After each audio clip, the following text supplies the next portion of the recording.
There's this thing that happens when you're actually growing, and it's not what you'd expect.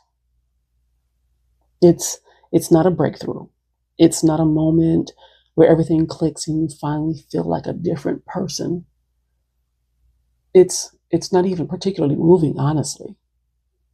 It just feels repetitive. And that's the part most people can't stay for. I've been thinking about why consistency is so hard to talk about. And I think it's because it doesn't make for a good story. There's no tension, there's no turning point, and no before and after. It's just you said you were going to do something, and then you did it, and then you did it again. That's it.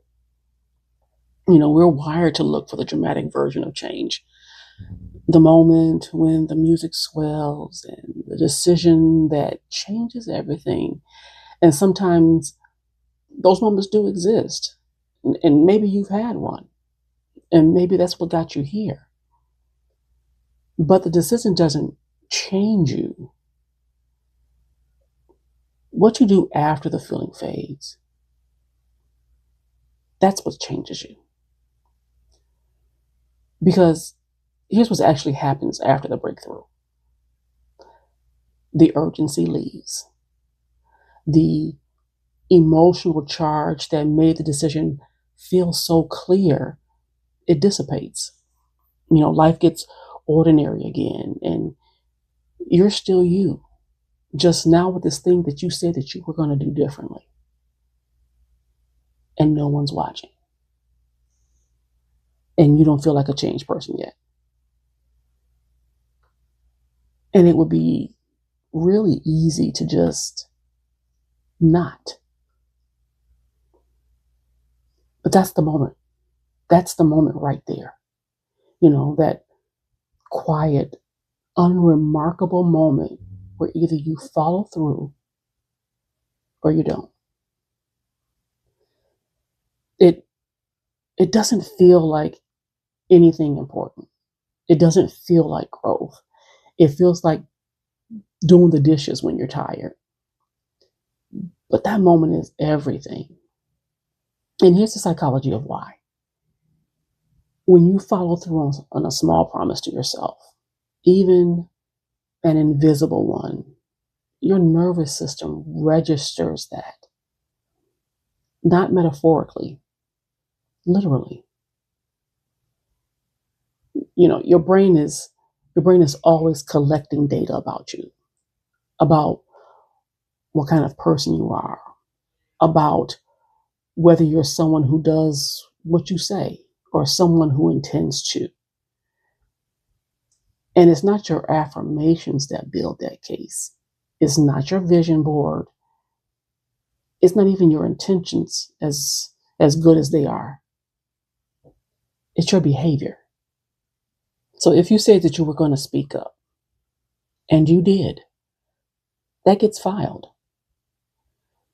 If you said you were done making yourself small and you caught yourself shrinking and you stepped back into the room, that gets filed too. Every small follow through adds to a body of evidence. And eventually, that evidence becomes a new story about who you are. Not because you decided to believe something different about yourself,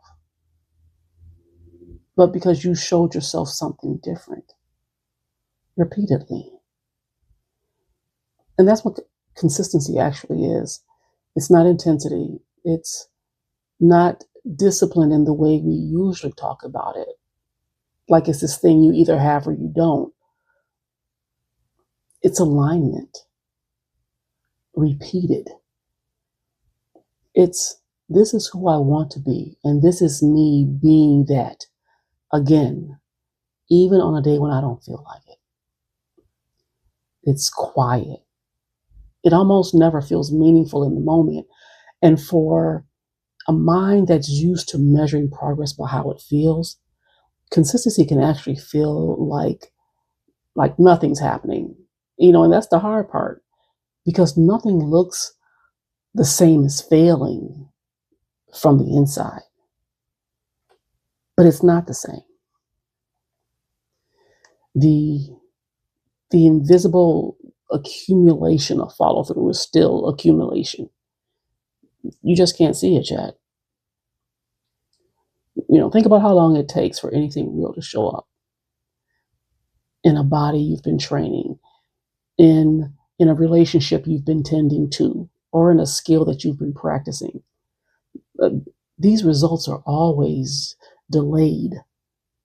The work always comes first, usually in the dark, usually without feedback, and usually without anyone noticing. This is no different. You're building something. You just can't see the structure yet. And I want to name something because I think it matters. Staying consistent with yourself is not the same as being hard on yourself. There's a version of this that tips into self-punishment, where every lapse becomes evidence that you're broken, where you're white knuckling through every small act of follow through because you're trying to prove something. And that's not what I'm talking about. I'm talking about something quieter than that, something almost gentle. I said I'd do this, so I'm going to do it. Not because I have to, not because I'll fall apart if I don't, but because I'm learning to trust myself and to be someone I can count on for myself. That shift matters. The energy you bring to consistency changes what it builds.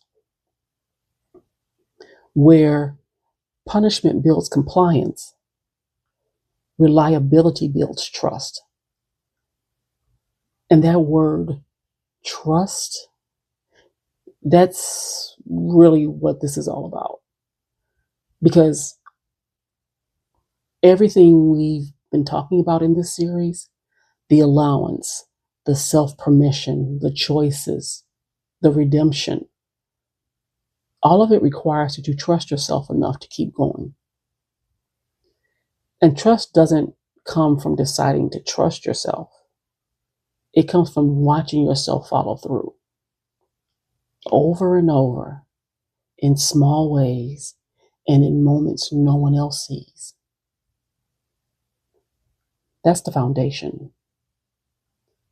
And we're going to come back to trust, because I think once you've been living with this for a while, walking through the series, walking with yourself for a while, once you've actually had the chance to apply it in real life, to practice it in real life, the way you understand trust changes. What it means to trust yourself after you've fallen short, after you've had to start again, that's a different conversation. And I think it's one I think we'd be ready for it soon.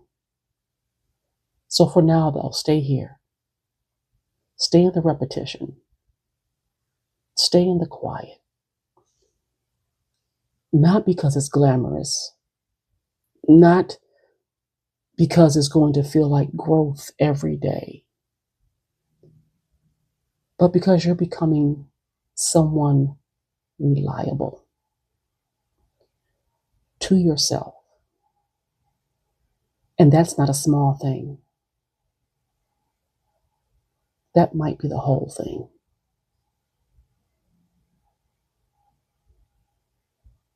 Stay with yourself there.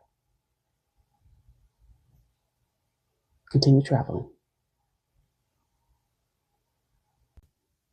If this feeling is where you are right now, the next step isn't fixing your life. It's understanding where you are. And that's where we begin.